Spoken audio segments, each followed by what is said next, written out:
In this presentation, you're going to get some great tips and tricks for managing hazards when working from home.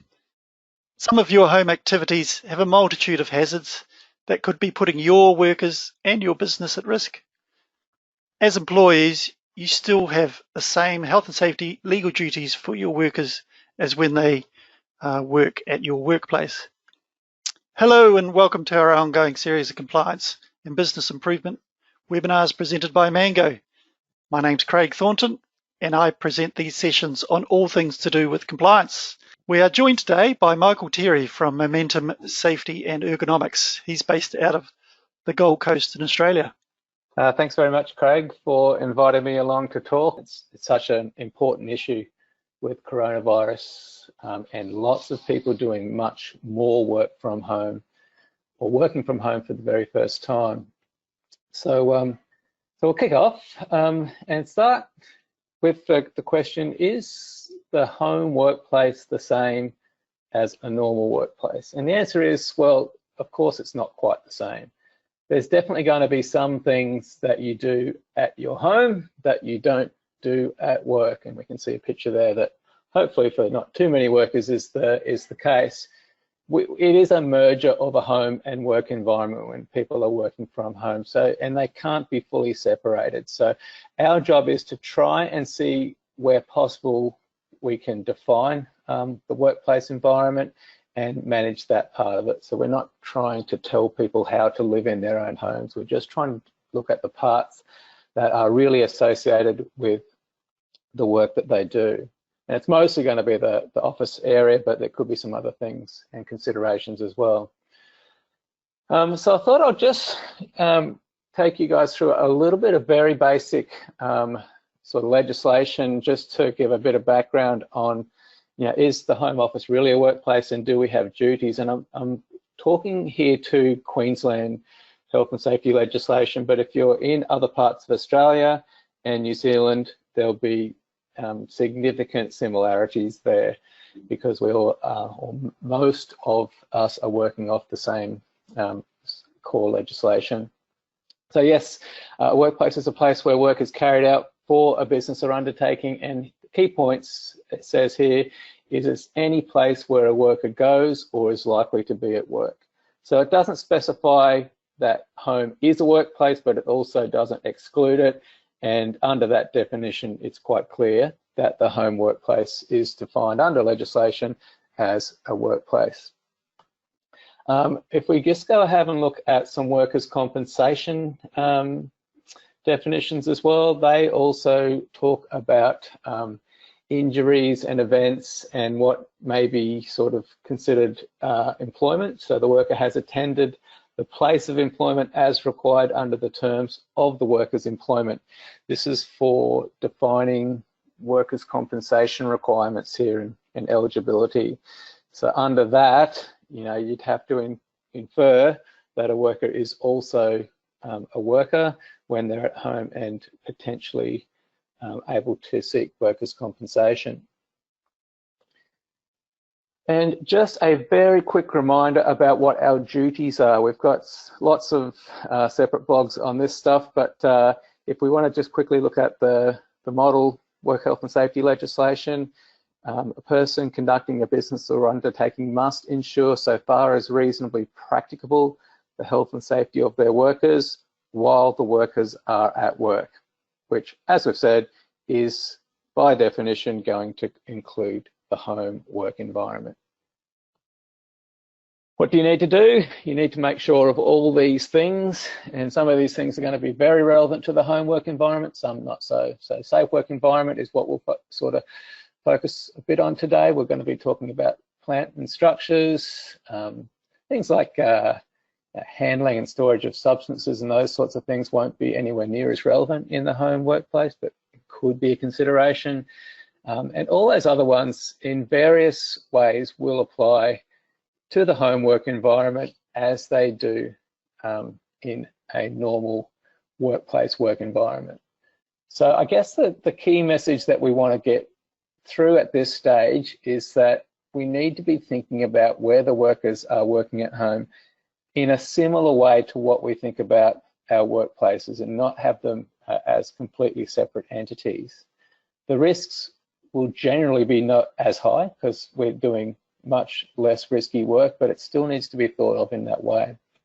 There was a pretty well-known case in Australia of a worker who was working from home, a Telstra worker, and they know she was working at home because she was logged onto her computer at the time of the incident occurring, and she went to walk down some stairs. I don't know the exact details, but was coughing a lot and was walking down to a car or something like that to get some cough medicine, and fell and injured herself. And that injury was found to be compensable under their particular workers' compensation legislation. So there's clear precedence toward there being legal liability for employers in these type of scenarios.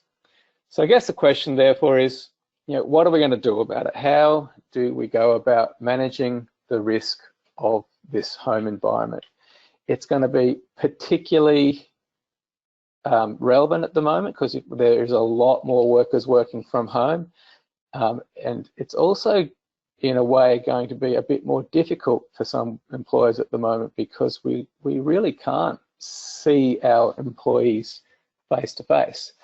We're having to do a lot of our stuff remotely, so those two things sort of really, I guess, give us a lot more challenge in the way that we go about managing this particular risk. So the rest of the presentation, we're just going to slowly step you through just some basic things that you would want to have in place to support this particular activity. And we'll start off with the basics, and I think you need to make sure that whenever you've got a worker working from home that you have good, clear policy, procedures, instructions on how this process is going to work. It's for the workers to know what is meant to happen, but it also gives you some clear guidance as to how you can manage and potentially enforce some of these requirements. So a policy on working from home would be a really great start. And that policy should outline any safety instructions that are relevant to that worker's position. Now, they're not going to be doing, I would think, very high risk work at home. It's mostly going to be office duties, but there's going to be some risk associated with that, as we'll cover a bit later, and we need to have some clear direction on how that's meant to be done. Your policy should also make sure you state how you will go about doing that inspection. So we're going to get in a moment to talking about home inspections. You need to be quite clear to your workers as to how exactly that will happen, because they're going to need to be compliant with whatever system that you're putting in place there. And the other really important thing is, it's not just about you giving information to your workers. They need to be feeding back to you. So you should have something in the way of how you're going to report issues, but also I think just something about regular meetings, catch-ups, those sorts of things would be particularly important. So if you're going to have a policy for all this sort of stuff, you need to make sure that you have effective systems in place to do that. So it's going to be a reporting system, a reporting frequency, how they can fill out incident reports online if need be, or do they have to fill in a paper form, scan it in and send it through. So there's no one way that it needs to be, but you do need to have a system in place for that. So that's our policy. Part of our policy will be the development of hazard checklists. Now, the hazard checklist is something that we do in all workplaces just to check off to see that we haven't got key hazards cropping up that we're not aware of. Why do we use checklists? Because oftentimes we forget about things, and the checklist just gives us a little bit more of a system to follow. So I've thrown up a checklist there, just an example. Now, and on the left-hand side, we've just talked about different elements of a typical workplace checklist. And look, you can see if you look through that, entry and exit, housekeeping, floors and surfaces, ergonomics, lighting, air, they're all relevant to the home environment. A lot of them are going to be easy ticks. You know, you would hope that most of the environments that people are going into have good air quality. You're not going to be suffering from you know, exhaust fumes or anything like that. So those sorts of things would be an easy, everything's fine, nothing more to see here. But a few of the other ones will start to become relevant. So things like, you know, entry and exit. If you just live in a house, I reckon that's probably going to be okay. You just need a front door, and you might need to know that the stairs are safe, for example. But if you're living in an apartment that's high up, well, maybe there might be some issues to do with emergency exits and those sorts of things that need to be considered. Not altered, just being aware of. We mentioned at the start that the whole trigger to this this webinar was in relation to workstation ergonomics. So that's going to be one that's definitely of interest in the home environment. And most of the other ones could be pretty easily dealt with, I think. So whatever you need, or however you do it, there needs to be a basic system in place for checking some of these basic health and safety requirements. So how are you going to do that inspection? Now, as we would generally be aware, the best inspection is usually a physical inspection. So you walk in and you look at the thing that you want to see. Now, in the home environment, that's either not practical because it's a long way away, or not possible because we have social distancing requirements, and most of the time it's just not going to be practical anyway. So the physical inspection in the home workplace, it may be feasible in some situations, but generally speaking, we're going to be relying on our employees to assist us with this inspection process. So how could you do that?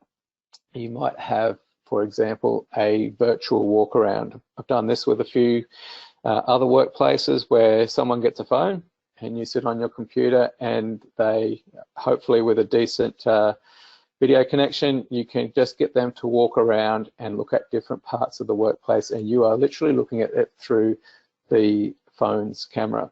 That works quite well for some workplaces. In the home environment, there may be a little bit of issues with regards to reluctance for workers to show certain parts of their home, privacy issues, those sorts of things. So consider that, but perhaps not. The most common way that people will do this is through online checklists. So photos, because usually with an online checklist, you can upload your photos, and it's a great way of just getting a confirmation from the employee that everything's fine, check out any issues that aren't fine, and then have some photo evidence that everything is either good, or give you some ideas of things that need to be sort of reviewed. And finally, I've just mentioned there that you could also have, if you didn't have the online systems in place, you could also have a printed checklist that people literally fill in and scan it and send it back to their employer. So one of those ways will be pretty important for us to make sure that we're at least having insight into the general hazards in our employees' workplaces. You won't generally in this type of environment need to do complex risk assessments, but you could find something, I guess, that could be a serious issue where you'll need to engage your company's standard risk management process. Now, we're not going to go through this in detail today, just to say that occasionally you might get a bit of a flag that pops up, and that will need to trigger a more in-depth risk assessment to just be comfortable that the worker is working in a safe environment. So what are the sorts of things that we're commonly going to be looking for, or controls that we might want to be, have confidence that are in place? We can't be sure of what we're going to see, but these are some of the things that I've seen and talked to people about in the home workplaces. You get some interesting electrical arrangements sometimes when people are having to plug lots of extra things into electrical outlets. So in the workplace, we would generally have testing and tagging in place, and safety switches. In the home environment, we must at least look for safety switches and make sure that they're in place. And I would also strongly consider having some sort of testing requirement for that, so people can just go and at least push the button to make sure that the safety switches work, and you can also get them tested by a competent person such as an electrician. I mentioned emergency plans, and we sort of alluded to this in previous slides. I think your average house is not going to need a detailed emergency plan. But again, if you're in an apartment, there's going to be evacuation routes, there's going to potentially be fire stairs, there's going to be assembly areas, those sorts of things, and awareness of those plans, I think, should be part of every person's general personal health safety requirements. But when they're working from home, I think we should be triggering that consideration as well. Some basic firefighting equipment would be a good control to have in place. It might be as simple as a basic extinguisher or a fire blanket, but that is definitely something that could be relevant in any home situation. The big one, I think, and maybe I'm a bit biased, but I think is office workstation ergonomics. And I will generally get people to fill out a separate checklist for this one, because it is the area where they're going to be spending pretty much all their time working, and again, in my opinion, could well be the area with the highest risk for your workers.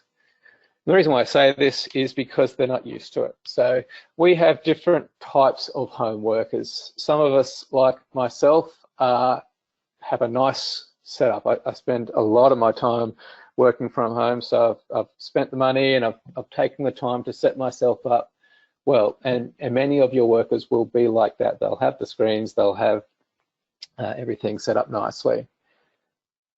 In our coronavirus environment now, I think there is some risk that a lot of our workers are not like that. So they literally have the work laptop that they've brought home, and they're looking like me over there in the way that they work. So they have a poorly set up workstation that has had very little consideration to it. They're potentially new to the work from home world, so that for that reason they're not set up. Or maybe they do a bit of work from home, but it's that half an hour or an hour at the end of the day, not 8-9 hours in the day. So they're going from small amounts to all day long. And those are the ones that I think are our at-risk workers, likely to be starting to get the back and neck pains like I was when I was sitting at my laptop. So your checklists should pick that up. So when you get your workers to fill in their checklist and tell you about their workstation environments, and hopefully you'll get some pictures coming back, you'll see lovely desk setups, or you might not. You know, you might see something a bit more like what I've got going on there. If you're seeing that poor setup, well, first, if you see a good setup, I think we can refer our employees to other systems. So most of you will have probably some sort of checklist for your office workstation that you get your workers to run through when they come in to work in your workplace. That same checklist or training program or whatever it might be could easily be used for the home worker who has all the gear. For the worker who does not have all that gear, I think we need to go through some advice. And this is what that blog that I did the other day was specifically about. So how do we manage the dining room warriors like myself here? It depends a little bit on how long this arrangement is going to be. Are we looking at moving this worker into a more regular or long-term arrangement from working from home? If that's the case, I do think there is some investment that's indicated here. So purchasing of at least an adjustable screen, an appropriate chair, and a separate keyboard and mouse. So that would be my minimums for someone who's going to be working at home, for the foreseeable future. And look, they're not that expensive. These days, the screens are pretty cheap. I just bought a new chair not too long ago, and I think I spent probably a couple $100 on that. And it's not the best, but it's a decent chair for the amount of work that people are doing from home. And the separating keyboard and mouse, most people would have that anyway. So that's for the more longer term worker. For someone this is just for, you know, the COVID coronavirus world, then I think we can probably be a little bit more flexible with how we do things and reasonably practical. Right back when we looked at the legislation, they talked about what's reasonably practicable. It may apply in this situation because we're not going to be spending money to set up our workers who are going to be coming back to work in a month, for example. Also, it's actually it's not practical to get this stuff at the moment anyway. Like it's not compliant with social distancing rules to be doing lots of shopping and running around office works and buying a whole raft of gear. So I think we can be a little bit flexible with how we do things, and some simple adjustments will go a long way. So what I've done here, you'll see compared to the previous picture, which I'm looking pretty terrible, compared to this one, I'm actually looking a lot better. So what have I done here? And this is what the blog was about, in giving a bit more detail. So I've given myself a little bit more height. So that's a cushion, and if I wanted a bit more, I could put another one in there as well. That's got my elbows up a little bit higher, and my shoulders would be a little bit more relaxed. One thing that lots of people don't realize is that dining tables are on average a bit higher than office desks. Not a lot, so you don't notice the difference straight away, but they are set up to be a little bit higher. So oftentimes, if you're using a dining chair and a dining table, you will be sitting a little bit low. I put in a cushion behind my back to give myself a little bit of lumbar support. That cushion was slightly smaller, but it fits quite nicely in that gap and is just giving me a little bit more cushioning and a little bit more lumbar support there. I've got my external keyboard and mouse. Yeah, I think if you're talking about equipment, this is the one thing that you do need if you're using a laptop. There's just no way that you can use a laptop by itself without separating that keyboard and mouse without having poor ergonomics.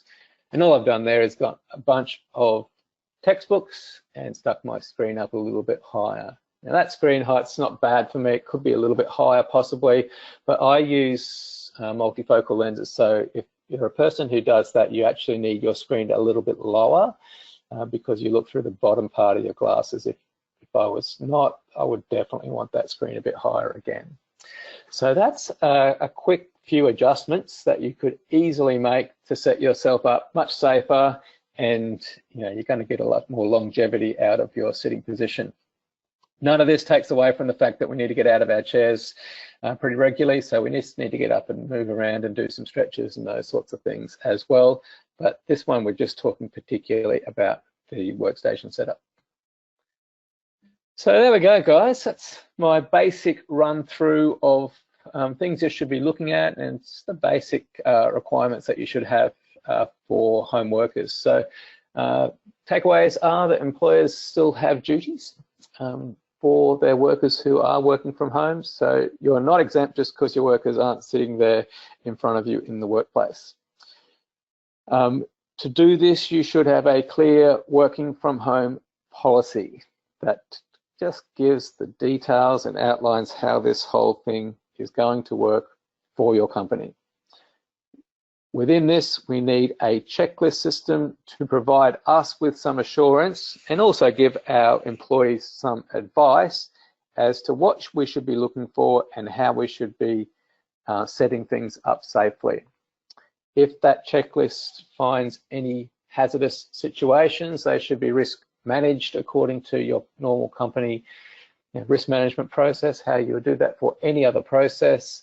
And I personally think that we should be paying particular attention to home workstation ergonomics for those workers who don't have their environment well set up and don't have a nice home office to go back to. So there we go. That's it from me, Craig. Just under the half an hour there. Perfect, perfect timing. Absolutely spot on. Absolutely fantastic advice. I think we've got a little bit of work to do here for Mango because everyone's working from home. So I'm going to get onto some of these checklists. We've talked about it, but we actually haven't got round to it. So this is a bit of a kick in the butt for us. But and if you enjoyed that video, why don't you click on this link here and watch a video all about manual handling.